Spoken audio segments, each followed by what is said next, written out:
वर्ष को हमारा हाथ जोड़कर नमस्कार। आप सभी को जानकर हैरानी होगी कि ये video central jail number 1 Tihar में बनाया गया है। घर से दूर और अनेकों समस्याओं और परेशानियों से घिरे होने के बावजूद वीडियो में मौजूद प्रत्येक व्यक्ति अपनी जान हथेली पर रखकर यह वीडियो आपके संज्ञान में लाने को मजबूर है। आशा है कि बताई गई निंदनीय घटना के आप सभी के समक्ष आए पश्चात सभी एकजुट होकर आवाज़ उठाएंगे व सदा से चलती आ रही रीत जिसकी लाठी उसकी भैंस इसे विफल कर दिखाएंगे। 24 सितंबर 2020 इसी दिन सन्नी डोगरा नामक व्यक्ति की बड़ी ही बेरहमी से तिहाड़ जेल नंबर 1 में निर्मम हत्या कर दी गई। किसी महान व्यक्ति ने सही कहा है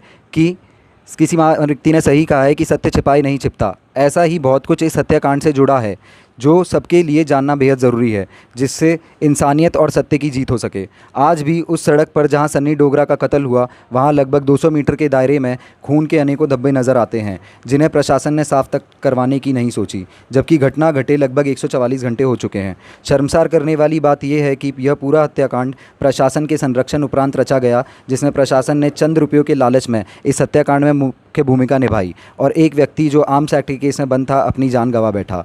पूरे घटनाक्रम या कहें हत्याकांड के प्रमुख अंश कुछ इस प्रकार हैं कि जेल प्रशासन ने प्रेस रिलीज़ में यह सत्य छिपाया कि सन्नी डोगरा को अनेकों बार चाकुओं से गोदा गया था।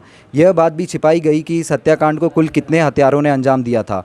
एक मुख्य अंश ये भी है कि at the point of incident जहां घटना घटी वहां की सीसीटीवी फुटेज में जितने विचाराधीन बंदी दिख रहे हैं, ना तो उनके बयान लिए ना उनको तफ्तीश में शामिल किया गया।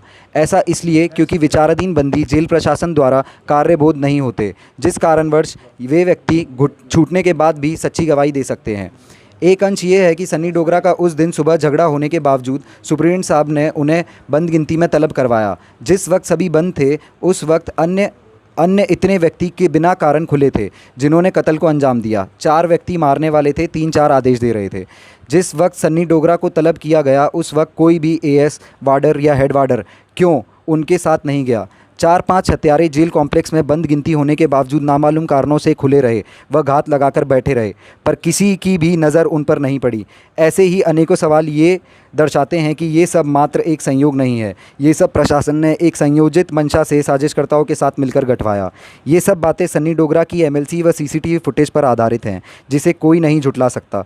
पूरे मामले में हत्यारों व साजिशकर्ताओं को बचाने के प्रयास जारी हैं, चाहे कुछ हो, लेकिन प्रशासन को चंद पैसों के लिए इतना क्रूर व भ्रष्ट कदम नहीं उठाना चाहिए था, जिससे किसी की जान ही चली गई।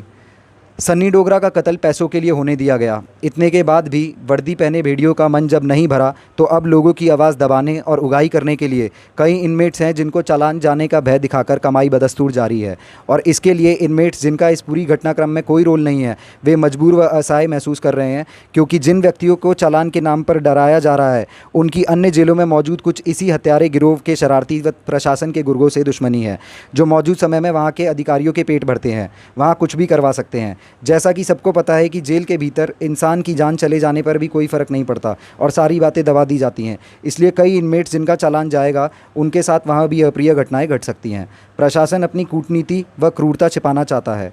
भविष्य में भी हमारे द्वारा यह कदम वीडियो बनाने के कारण सबक सिखाने की मंशा से बीते कुछ साल जैसे 2015 और 2017 की तरह ही प्रशासन झूठे अलार्म में हमें शारीरिक नुकसान पहुंचा सकता है या मौत की घाट तक उतरवा सकता है। हम सबको अपने देश से प्यार है, किंतु ऐसी घटना का चश्मदीद बनना और इसमें प्रशासन की भूमिका देखने के बाद ये समझना मुश्किल हो जाता है कि कोई श्री एपीजे अब्दुल कलाम की राह पर चले या अजमल कसाब की।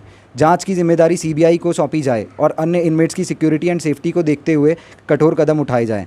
प्रशासन व इनके सिंडिकेट कत्ल करने वाले गुर्गों को अलग किया जाए और इस पूरे सीक्वेंस ऑफ इवेंट्स का भांडाफोड़ किया जाए, जिससे भविष्य में ऐसी कोई अप्रिय घटना ना हो। खासकर कि पैसा कमाने की मंशा से किसी की जान ना जाए। यहाँ सब बिकाऊ है, खाना, पानी, हवा, नशे, इंसान की जान तक। चाहे पैसे से कुछ कर लो, किंतु प्रशासन का मुंह भरते रहो। आदमी की कमर टूट जाती है, इन भूखे भेड़ियों का पेट नहीं भरता। अन्य जेलों में भेजे जाने के बाद निर्दोष इनमेट्स के साथ अप्रिय घटना घटनी तय है। सीबीआई को मामले की जांच सौंपी जाए व मामले की निष्पक्ष जांच की जाए, जिससे दोषियों को सज़ा मिल सके। अब देखना ये बाकी है कि आप सबकी आंखें खोल पाती हैं ये वीडियो या फिर नहीं, और प्रशासन सबको कितनी बखूबी से रफा दफा करता है।